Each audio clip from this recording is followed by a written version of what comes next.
Today's guest is Elise Boggs Morales, a San Diego-based leadership consultant, executive coach, speaker, author, and the host of the 12-Minute Leadership Podcast.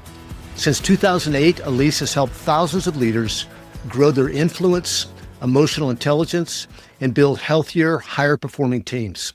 She holds a master's in organizational leadership and is certified in emotional intelligence, core strengths, and appreciative inquiry. Elise has been married for 7.5 years. They have a daughter who just turned 2 years old, and she is expecting another. And when she's not developing leaders, she loves to travel, read, try new restaurants, and spend time with friends and her precious family. Elise, so good to have you on the show. Thank you for having me. I'm happy to be here. There's, as we talked about, there's one question that I start all my episodes off with. What is one habit or discipline that you have been fighting for or trying to incorporate into your life that is keeping you moving upwards and to the right? Yeah, well, the one that recently got integrated well, and then I just started a new one. The one that got recently integrated well was a Sabbath. So I take Friday mornings as complete Sabbaths, and that's been really solid over the last year, and that's made a huge difference. The one that I'm really focusing on now is, now that our daughter is 2 and we have a baby coming, it's just to ensure that my husband Hector and I are getting really quality time together every week. So, we went and saw this past weekend. We already have, a brunch planned for later this week. We have people that we really trust to take care of Jaden. And we're in a season where I just recognize how important that alignment and connection is as we continue to expand. So that is one that we're really being intentional about in this season. I love that. It's so easy to react when a new baby's coming or whatever's on the horizon and not plan for that. And I love it that you are planning for relational connection with Hector in deeper ways, knowing it's going to be a little bit harder when that second kid arrives. Absolutely. So cool. Yeah. Thanks for modeling that. You are a leadership coach. You're a consultant. You do executive coaching as well and speaking. And for the audience's sake, I met Elise, probably over 3 years ago, where I was the lead pastor at a church in Northern Colorado, and we were stuck. And a dear friend in Northern Colorado, who I reached out to, wanted to hire him, actually. He said, you know what, I could do this for you, but there's somebody better. I'm not sure that she's going to say yes because she's busy, but there's somebody better than me. And so I reached out to Elise, and thankfully she said yes, because not only has my leadership changed, in many ways in the way I just treat people has changed because of Elise's influence. And we were talking before the podcast here, and Elise has a unique ability to say hard things with grace and a smile on her face. It's like, how do you do that? Like I've got a scowl on my face usually when I say hard things. I'm trying to, that is a gift. That's actually the first time I've heard that articulated. So I really appreciate you reflecting that back to me, and I'm so glad it was helpful. But I love the way you articulated that. I'm glad that's the way I come across. Yeah. You've been married 7.5 years. You've got Jaden, who just turns 2, and then another baby on the way in August. And yes. I love that. And you're not really slowing down. You're maybe reprioritizing, but you're not slowing down. Let's talk a little bit about your journey. And how did you end up becoming a consultant, executive coach, speaker, and all that? Take us back before you knew the Lord wanted you in this place. Mm-hmm. Yeah, absolutely. Something that's ironic, I think, about my journey is that despite being a leadership expert now, I did not hold my first leadership role until my senior year of college. And I was a RA in the dorms at Biola University, and it was an all freshman floor. And I realized through that role how much I enjoyed investing in people and watching them grow and flourish and bringing the gold out of them and being a support system for their growth. And so when I graduated from college, I wanted a role that could be my career that felt the way I felt when I was an RA. And I tried a lot of different things with a lot of just nothing ever really hit the mark. So I decided to kind of explore missions in the sense of I knew that would be really purposeful. So I spent on and off over the course of a year living in India. And I worked with HIV orphans and widows in a home for that time. I also worked with street kids. But what was really interesting about that experience is it didn't necessarily light up in me that I wanted to do relief work, even though that was the vehicle. It really lit up in me the difference between good leadership and ineffective leadership, because I was watching the way these different NGOs were run or nonprofits were run. And, there was certain kids that were turned away for a meal because resources were mismanaged. And I just thought, gosh, leadership really makes a difference. And so I became fascinated just with that topic in general. And then for whatever reason, in my career, it's kind of sad to say, but obviously it channeled my purpose, is I just didn't have very good leaders, honestly. My first role after I came back from India was in full-time ministry. I worked in college ministry, developing leaders of that age group. I also took them on missions trips every summer.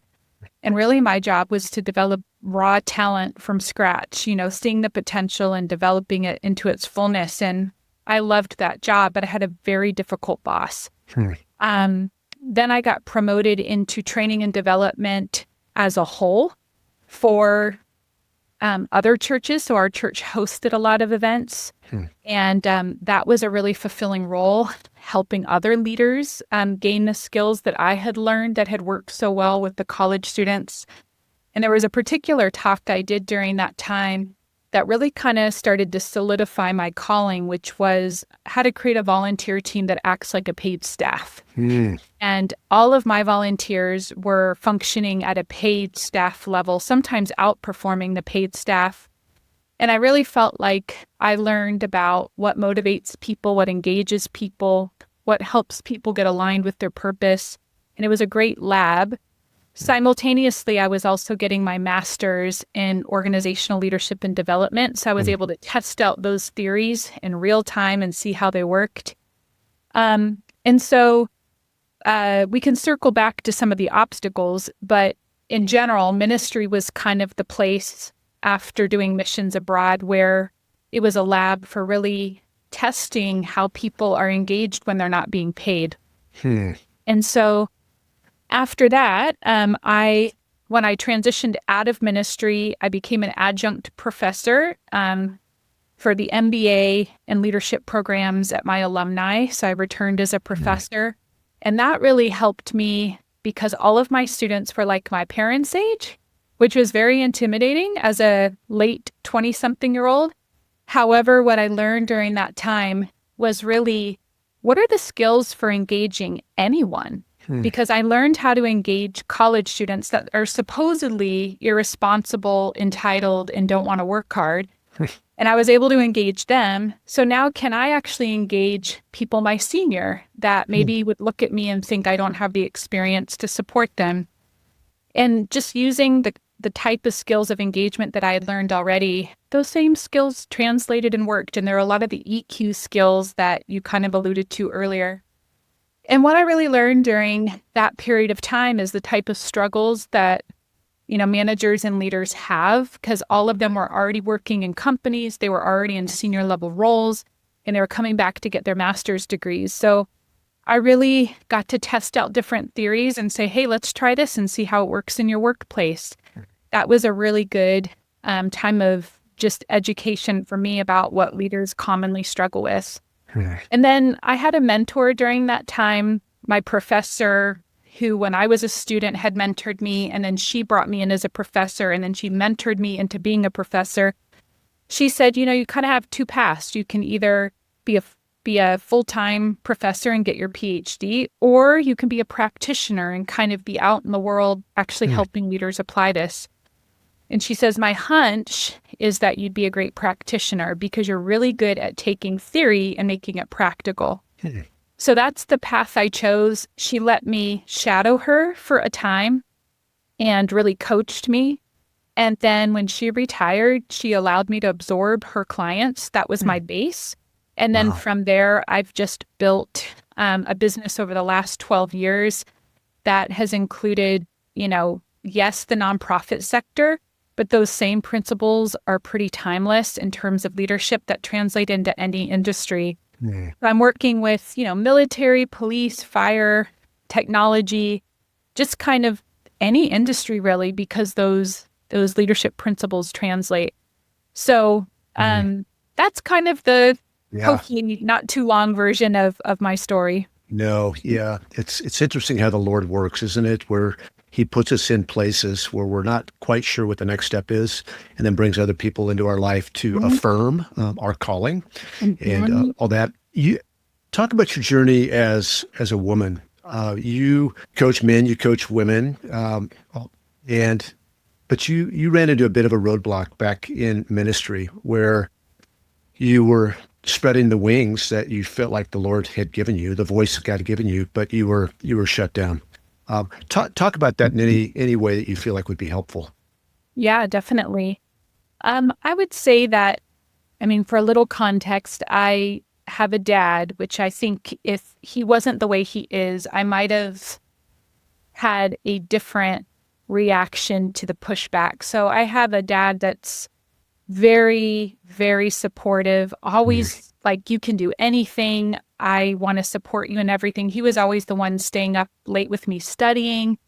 So he was just very pro women. And so his belief in me, he's former military and he's pretty type A. And so he can be really rough around the edges, but that trained me to kind of work with anyone. So when I was in ministry, there's lots of different viewpoints on what roles women can and can't play.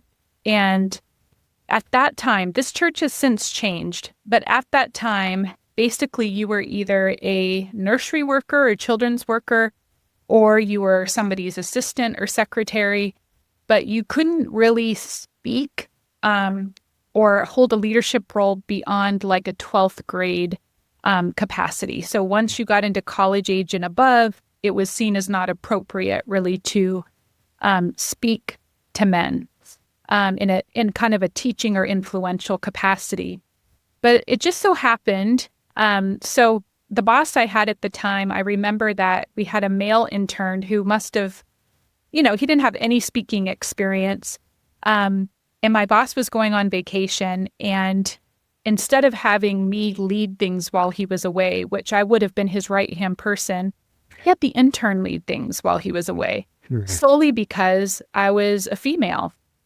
And I remember when he came back, the male intern had felt so overwhelmed and couldn't do a simple announcement that I stepped in and did the announcement. It was just information being conveyed about events and things like that. And my boss pulled me off and said, you need to go work somewhere else if you're trying to be like a woman preacher, which it was announcement. So it wasn't even a preach anyway. But the point was, is I really felt that sting, and I felt a limitation, and I felt the undercurrent of, I'm putting a ceiling over you. And it was disheartening because I loved the students, I loved my role, and it felt like I would never be able to fully realize my potential in ministry, which was my heart at the time. And so I think if I didn't have a dad who kind of gave an opposite message, I might have succumbed to that and believed that, okay, I guess I have to accept this. But because I had that as a foundation, I just started asking God, then why did you give me these talents? Why did you give me the gift of communication if I'm never allowed to use it? Why did you give me the gift of being able to connect with lots of different types of people, men and women, but not be able to have any means of connecting with them? That just doesn't make sense. Why would you put that in me if I can't use it? And so I had kind of an unconventional path in ministry because I realized I was never going to convince them with my words. I needed, in this case, which ended up being my vehicle for everything, I needed just to stop focusing on being heard and just start focusing on creating value. And so I didn't worry about proving myself in terms of, well, you need to do this or you need to do that. It just doesn't work. What you really need is for somebody to see the value that you offer. And then I think it's really important for a man to pull up the chair because it sets the example for all the other men that this is a value to all of us. I don't think a woman can always fight her own battles. I feel like she can show up in a way that's respectful and honorable in creating value. But at the end of the day, the man has to often invite that woman in to set the precedence that both voices are going to be heard because they represent the fullness of God. And so, so that kind of was my method. And so I just started doing the best I could create so much value that they would forget I was female or forget I was male and just think about me as a person. And so ironically, 3 years earlier, I had heard, like, you're never going to go beyond a certain role from my boss. And then when he transitioned unexpectedly, I filled in as college pastor for 3 years. I was supposed to just be a short time until they hired somebody else. But I did such a good job that they were like, well, maybe we don't need to hire somebody for a while. And so those 3 years were like the richest years of my ministry life, just learning how to lead, how to speak, how to engage. And I remember asking one of the male college students, I said, tell me the truth. You haven't had a male leader in like 3 years. Do you feel like you're getting less of an experience as a guy? And he said, you know what? When a leader's a good leader, I don't even think about that. I just think about I'm being led so well. And so that really helped me to understand, like, instead of fighting about male, female, all of this, just show up with so much value that people forget about it. And by the end of my tenure in ministry at that church, I was co-teaching with the senior pastor for senior leaders all over the country. And we were teaching sessions together about how to build up leaders. And it's not like one day the light bulb came on and he said, you're a female leader. I guess I'll let you speak. It was that we had so many experiences where value was created and trust was built that by the time those opportunities came up, it just kind of happened. And I tried not to make too much of a fuss about it. So that's the ministry journey and some of the obstacles. So good. Thanks for sharing that. I'm sorry for that hard experience, but thankful for the way the Lord redeemed that. Is that a leadership principle that you teach now? Is when somebody that works for a strong boss, or maybe a boss that doesn't see that person, whether that person be man or woman, to just show value? Don't fight it. Just show value. I mean, every scenario is different. And if you're in a culture where that is definitely never going to change, then you have to make a decision whether you want to continue there. But let's just say that there's the possibility that things can change. I think that some people just think they're entitled to a certain role or a certain title, or that they should be promoted. And when we're going after the title, we're kind of going after it for the wrong reasons anyway. Our motive really should be, I have a heart to really have impact and influence for good. And I want to be in a role that allows me to do that. And so I'm going to just, in everything that I do, create a lot of value. So I was speaking recently at a conference, and I was speaking to female leaders, and they all wanted to know, like, how do I get my boss's attention? And some people in the room were saying, well, you need to give them a list of everything you do and blah, blah, blah, blah, blah. But I work almost exclusively, it's come full circle, with male leaders. I do coach female leaders, but I'd say 80% of the executives I coach are men. And so I feel like I have enough interaction to kind of have a sense of what they value. And I think at the end of the day, it's, making yourself visible in a way that adds value. Not to shine on yourself, but to say, here's how I want to create value. Here's how I want to help us get results. Here's how I want to help you win. Here's how I want to bring the organization forward. Here's what I want to contribute. And it's when it's in that vein, I feel like it helps people that are wanting to get noticed be more heard. And it also should be people that when you're in a meeting or in a room, put your hand up first when a question's asked. Come ready to meetings with solutions that are going to be covered in that meeting. So I think a lot of people think they're owed something, but whether you're male or female and you want to make it to the next level and your boss is the person who decides that, also find out what's important to your boss and let them know you're on their team to help them achieve that as well. So you kind of take the focus off yourself and you put the focus on creating value. And I feel like that can get you an ear much easier. Yeah, that's a great word. Thank you for that. When companies hire you, Elise, is there typically something going on? Are they stuck in some way, or are they flying with great momentum and they just want more momentum? Like, what's typically going on? I'd say it's about 50-50. I'd say 50% are stuck and really need some help getting unstuck. And then others realize that leadership is a lifelong journey. And they recognize that they need support to keep developing and growing in order to fulfill their potential. And, I coach a lot of CEOs and presidents who, you would think, and they're not necessarily in any crisis, but they really appreciate a sounding board to continue to grow. And I feel like that's great because it teaches everybody underneath them that this is a lifelong journey of growth and development, that we never really arrive. Because leadership flows from the inside out. So your personhood is reflected in how you lead. So if something's amiss in your leadership, there's usually something personally to be addressed that we need to get freedom from in order to show up the way we want to. So I'd say 50-50. Yeah. How do you help leaders, C-suite leaders in particular, be self-reflective, to take a look at their strengths, their weaknesses, their blind spots? What are some of the avenues, the tools that you have in your tool belt?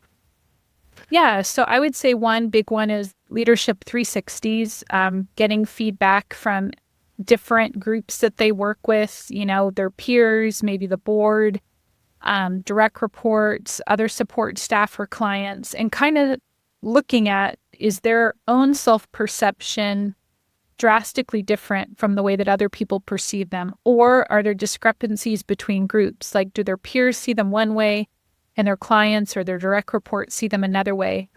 That's the best way, because I'm not there to witness interactions. So the best that we can do is, even the Bible talks about when there's two or more witnesses, kind of pay attention. So 360s are two or more witnesses. You tend to see themes around the things that people are really good at, and then maybe the blind spots. And then that is just data that we can work with to then figure out the best path forward versus he said, she said. It's just data that we look at. Yeah. And it is not easy to go through. I mean, it takes courage. It takes a growth mindset. That's what you did for us when we hired you at 360.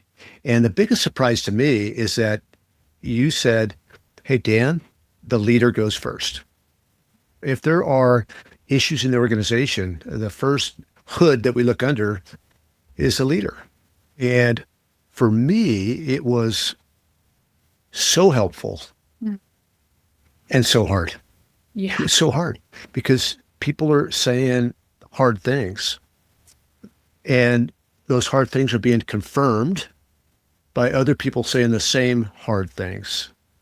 And when you see consistency in critique or consistency in value or appreciation, those are the things that are typically true.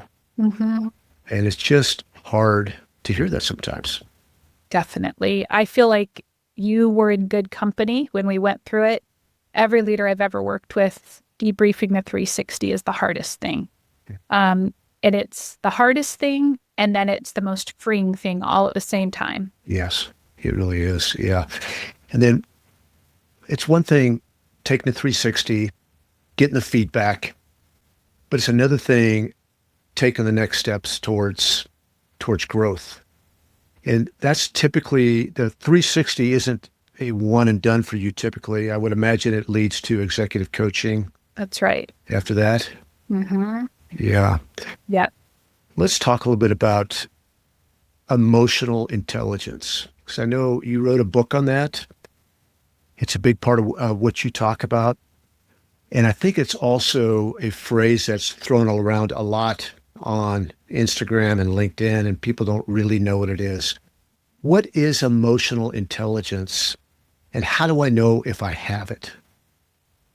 Yeah, there's a lot of definitions. And so I think just the simplest version is recognizing how your emotions drive behavior and recognizing the impact those emotions have on you and other people, and being able to manage them in such a way that creates safety, trust, and influence. So there's a portion of that is about self-awareness and leading yourself. It's very hard to influence others when you're not leading yourself well. And then the overflow of that is being able to manage your relationships well and have influence there. And it comes down to, our emotions are not bad. They're God-given. They give us information about what's important to us, what we're passionate about, what lights us up. When a value that we hold dear has been compromised or is threatened.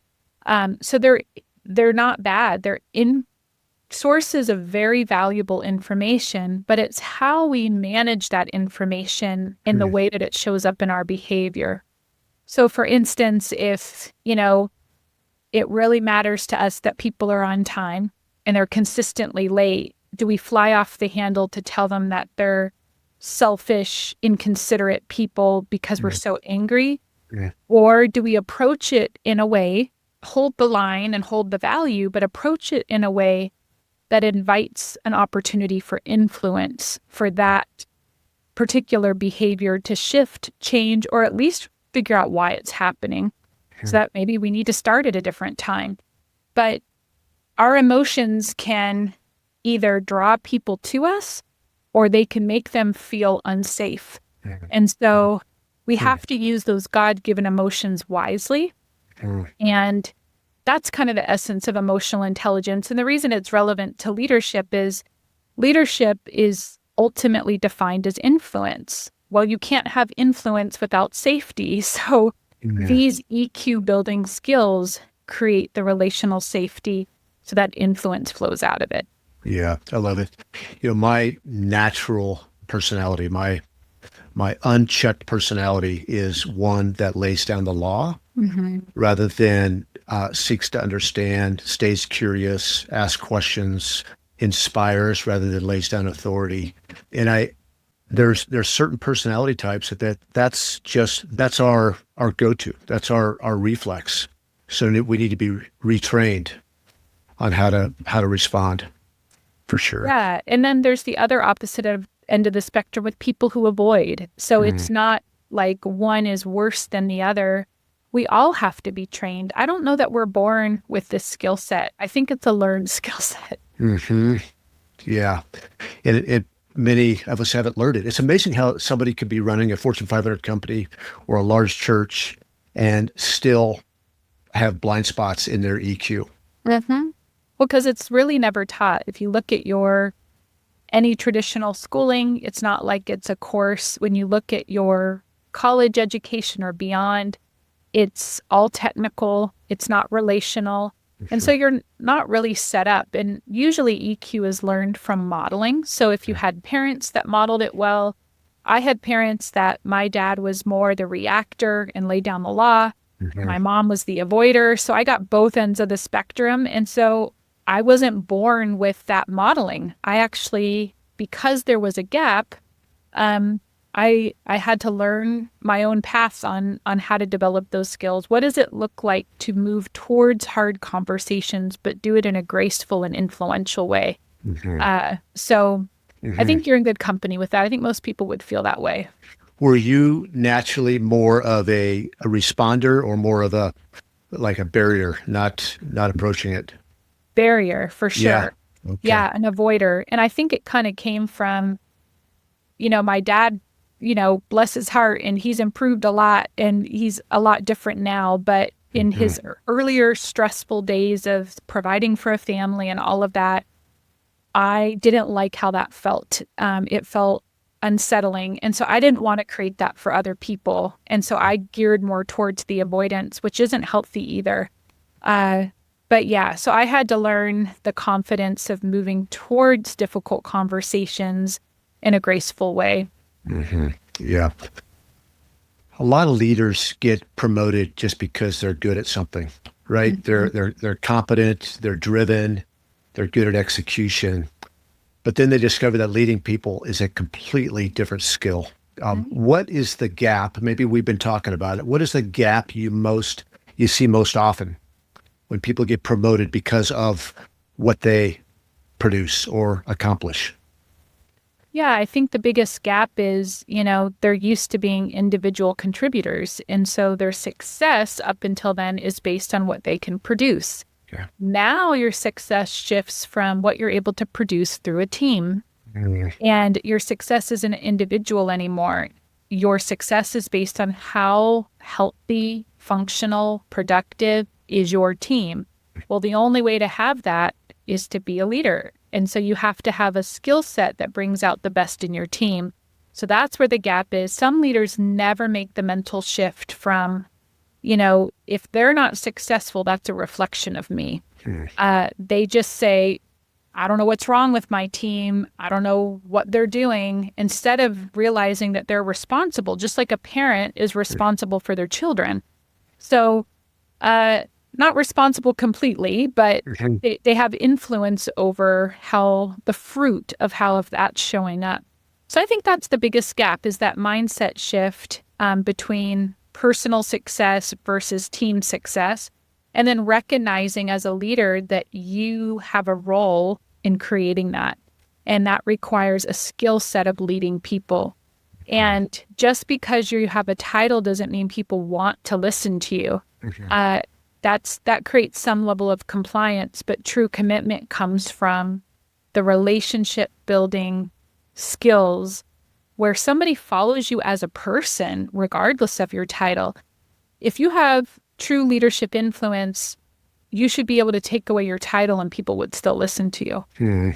Yeah, that's good. A couple of truth bombs you've dropped already. Many is if someone takes away your title, people should still follow you.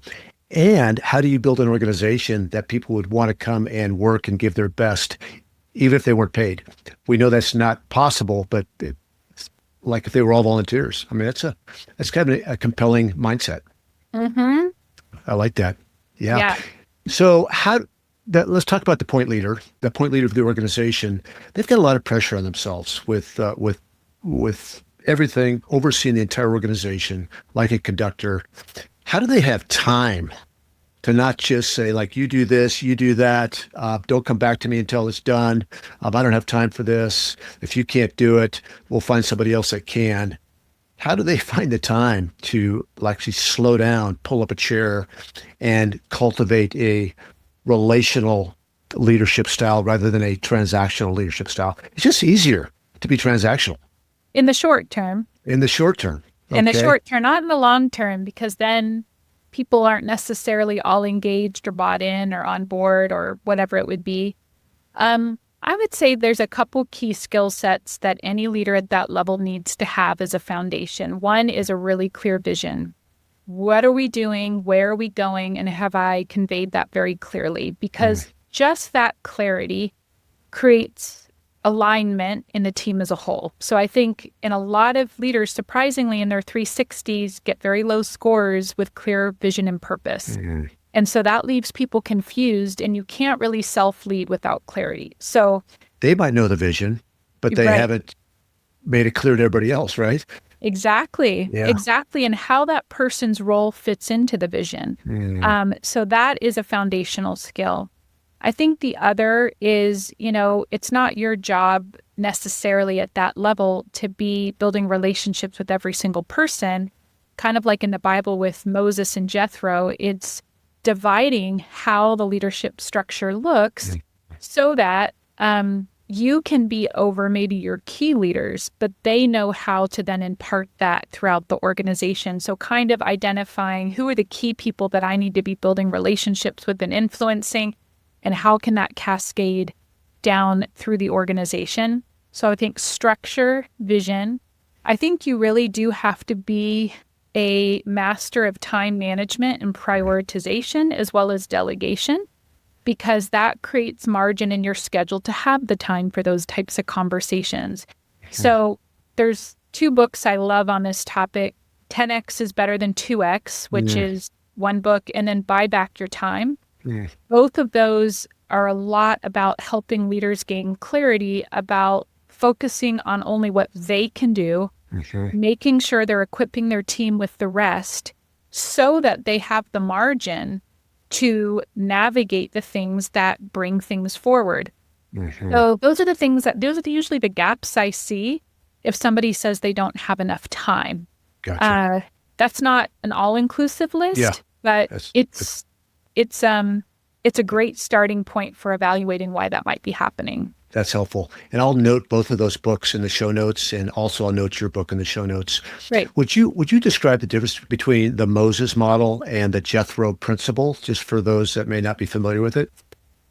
Well, Moses was trying to hear every case. He was trying to be everything to all people. And Jethro recommended, why don't you just hear the most important cases? And so that principle can be applied to what can only you do with your wisdom, experience, industry experience, etc.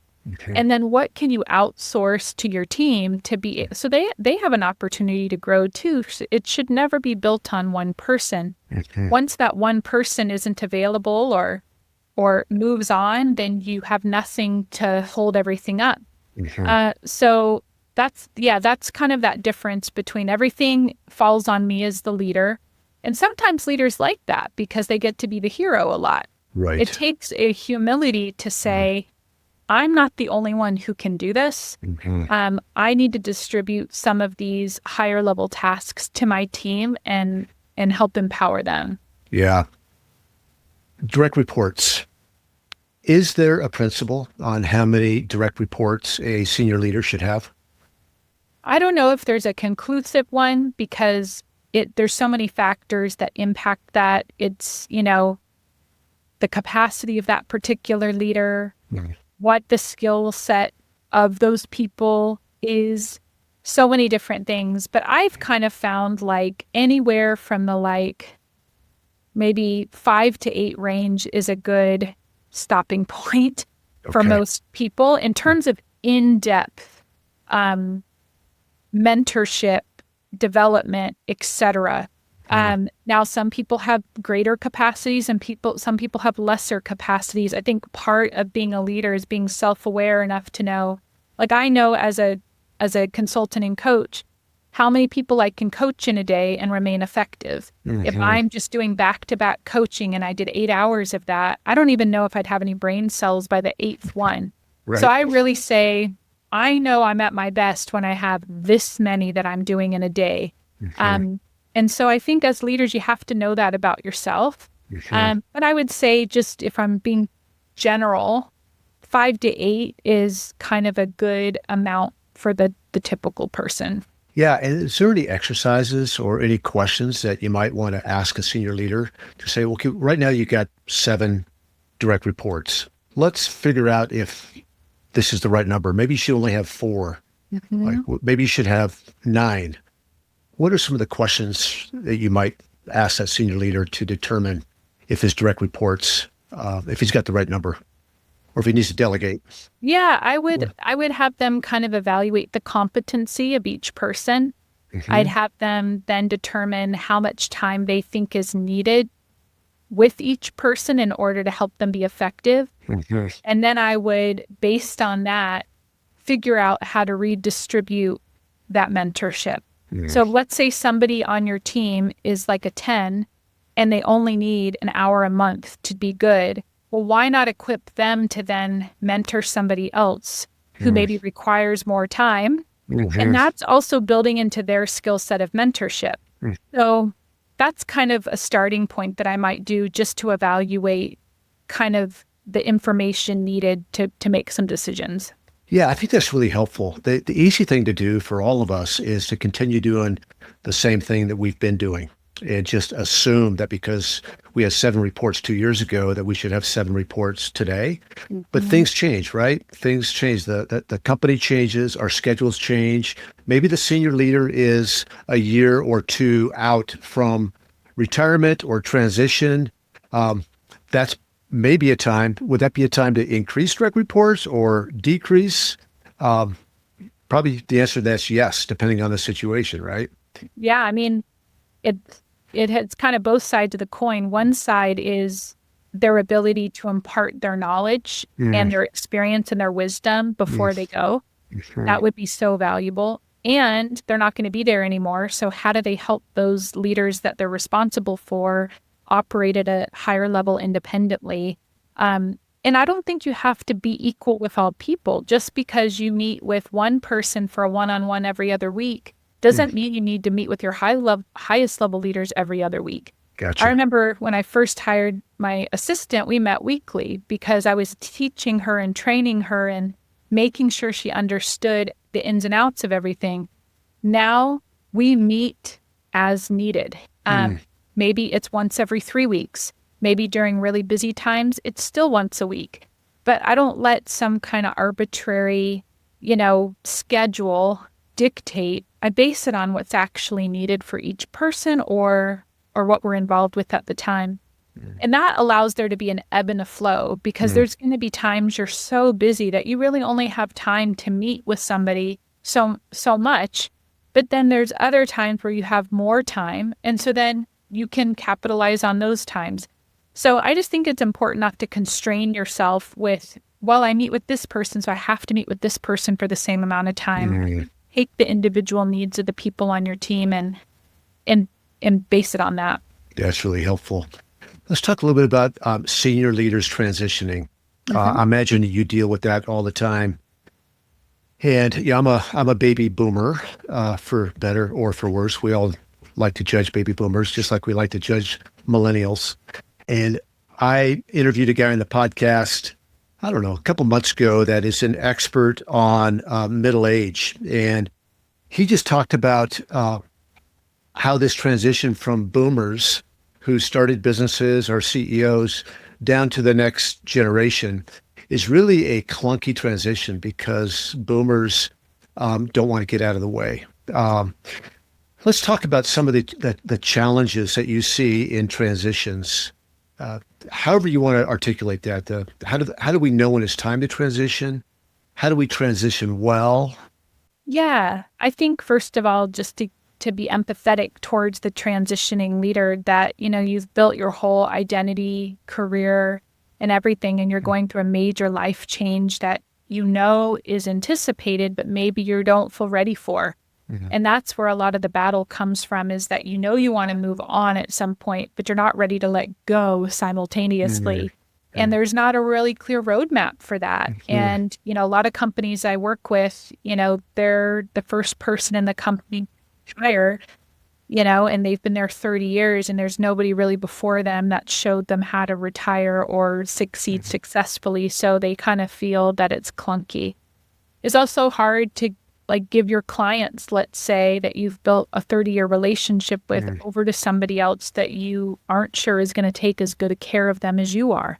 And so I think with all of it in general it's just having a lot of understanding and empathy for both sides. It's so hard to transition potentially.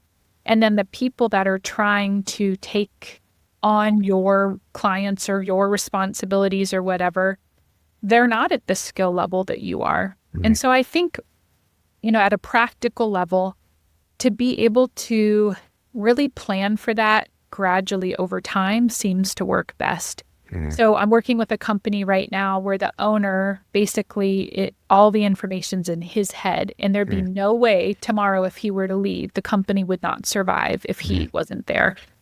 And so he's asked me if I'm going to retire in 5 years, what do I need to be doing? And so I'm doing a deep dive into where the knowledge in the organization currently is, where the gaps are, and how over time we can get people ready to lead in his absence.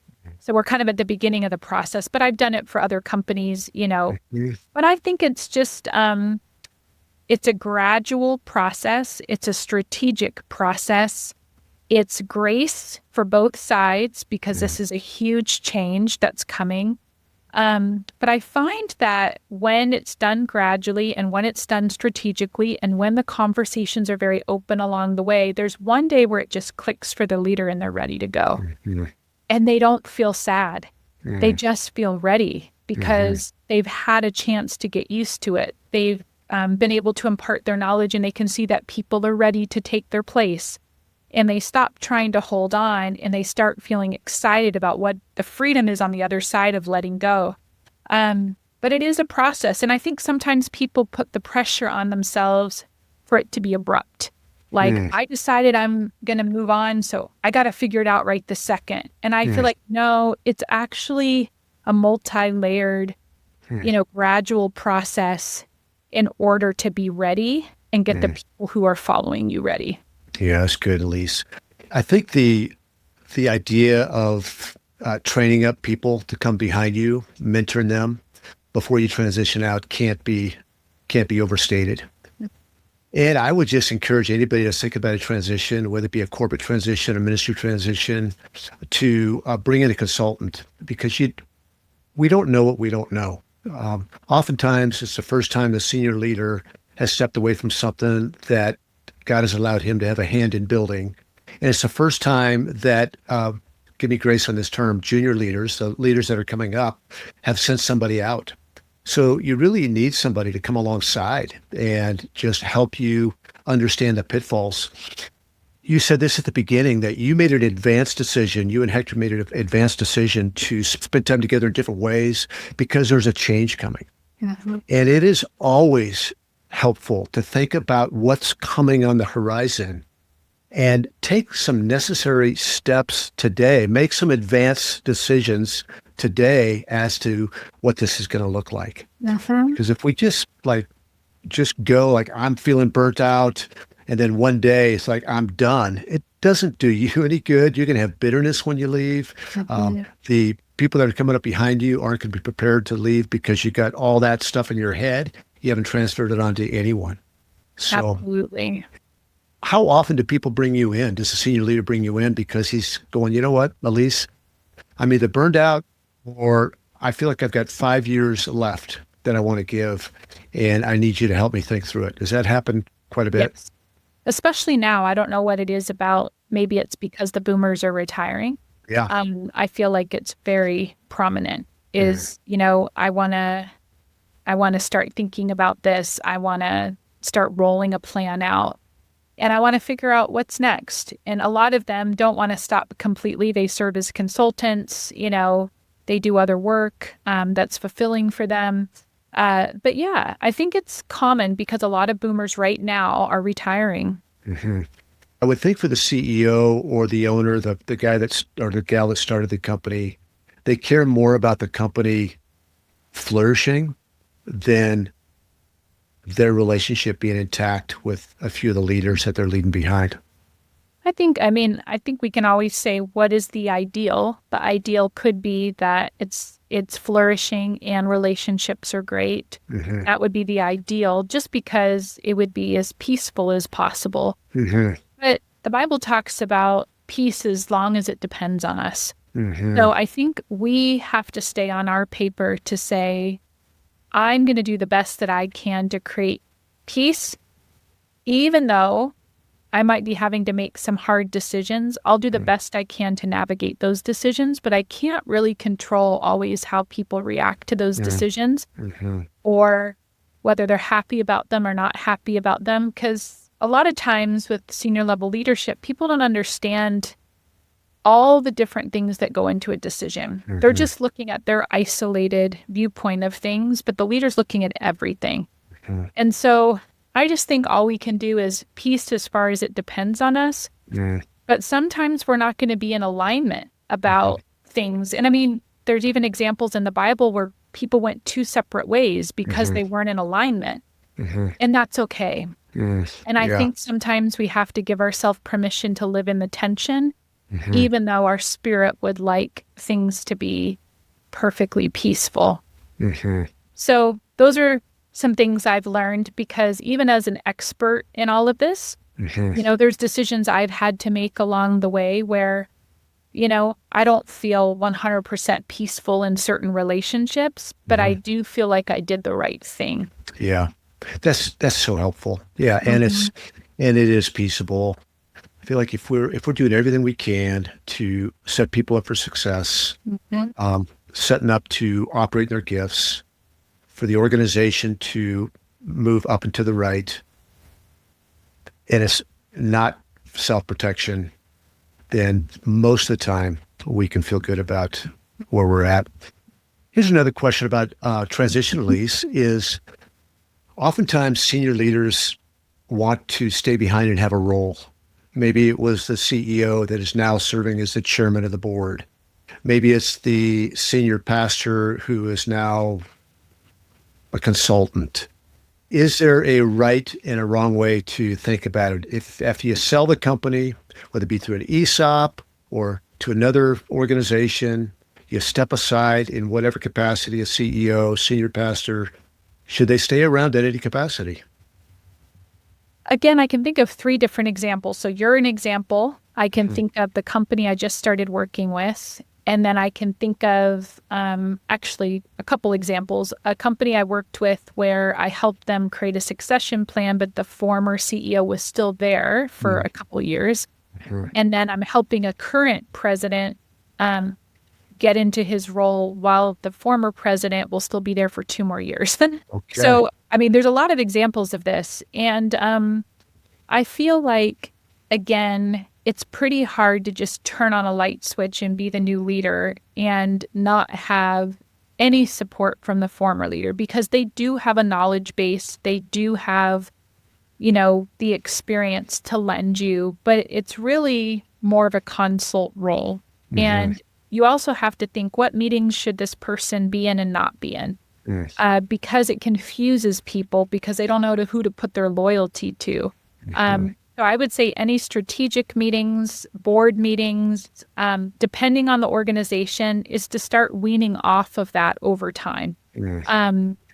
And that doesn't mean for every situation. Like I think of one example where the former president just stopped being a part of board meetings because people are so used to deferring to him.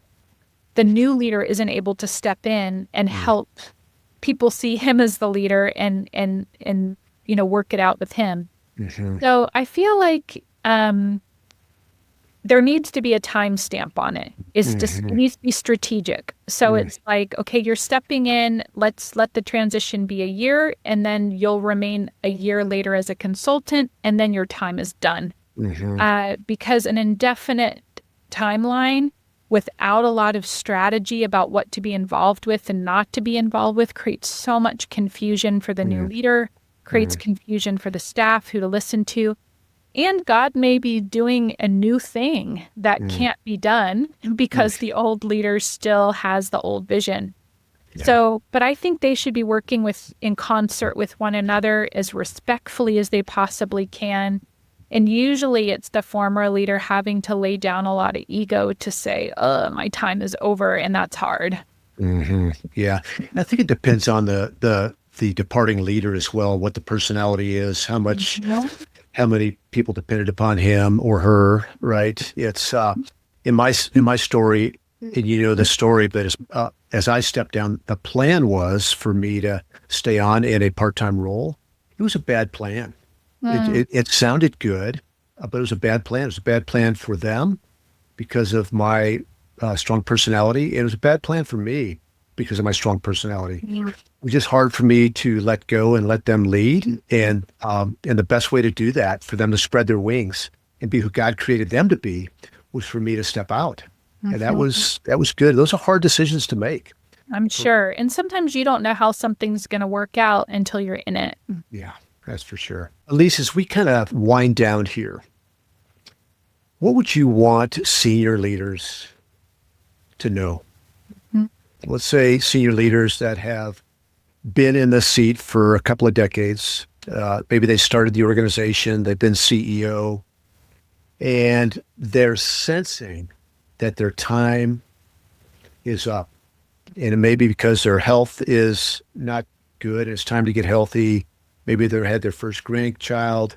Maybe it's just time to enjoy some different things that they haven't been able to. But they're sensing that they're running out of gas. Yeah, I think it's leaving a legacy and having a vision. So I think it's really hard to move on if you don't have a vision for what's next. And you'll hold on because you don't have something else to go to, just like in anything in life. And so simultaneously, you're saying, how can I leave a legacy? And what are the new dreams God's giving me for this new season? And Scripture talks about those new visions and those new dreams. And I think those are kind of being worked out simultaneously, but to see each chapter as bringing you from strength to strength versus let me look at the old days and they were so good and how could that ever, compare to what's ahead. But God always has something new and fresh to impart to us to run the race well from start to finish. So I find that the people who transition the best, and I think you had this, Dan, as you knew what you wanted to do next. And so that really helped propel you out of the role in a way that you knew what you were going to be doing. And so, legacy and vision, I think, are two important things to kind of work through with God as you prepare for that. Super helpful. Do you have time for one more question? Sure. Yeah, we talked a little bit about overwhelm. And I love your response in that you've got a 2-year-old, you've got a baby coming in August, and you really aren't feeling overwhelmed. And I hear so many people talking about being overwhelmed. Just talk to me about your mindset and what that even means, and rub some of that off on our audience that is feeling overwhelmed and maybe why they shouldn't feel overwhelmed. Yeah, I mean, I will say I have felt overwhelmed in the past. So it's not like I've always been this way. I've evolved into a new way of being. I hired a business coach for myself and I worked with her for 2 years, and she's a mindset coach. And one of the biggest things she imparted to me is overwhelm is a choice. And I said, what does that mean? Because look at all the things going on in my life. Isn't that the reason I'm feeling overwhelmed? And she said, no, you're overwhelmed because you're choosing to be. And I said, I don't understand that at all. And so she had to show me that we had to break down what kind of choices was I making at the time that was draining my energy? What kind of obligations should I not be saying yes to that out of people pleasing or pressure I was saying yes to? What am I not delegating? What support or help am I not getting for myself? And so, I'm actually less overwhelmed in this stage of life than I was before I had my first child, which I could never have envisioned would even be possible. I would think that would create more overwhelm. Right. But if you're going to be a leader, you need to be able to expand and have margin at the same time, which is this very paradoxical concept almost. It's like, how can I keep expanding but have margin? That's the secret to expansion without overwhelm. So I know everybody's situation's different. Some people are 9-to-5ers, and I get that the constraints are different or whatever. So you have to design the life you want based on what your particular circumstances are. But some things for me is owning my own business gives me a lot of freedom for the kind of hours that I work. I think ahead to the fact that we're going to be adding another child, and I think, well, what support do I need? And so I'll be recovering from a C-section. So and Hector will be tending to our toddler. So I have a night nurse coming a couple nights a week that I can recover physically, and they can help me take care of the baby in the early weeks. And people could say, well, I can't afford that. Well, then I give up everything else to be able to afford it. I just make the choice that that's the support I need. We recently hired a young teenager a couple doors down to come a couple days a week and help with laundry and help with unloading the dishwasher and helping return Amazon items and do some grocery shopping for us. And what that's allowed me to do is be fully devoted to my business and fully devoted to parenting. I work half the day with clients, and I work half the day, and I am half the day with my daughter. So I've designed the life that I want, and that's going to look different for everybody. But I feel like some people feel trapped in their own lives rather than being the creator, the co-creator of their own lives.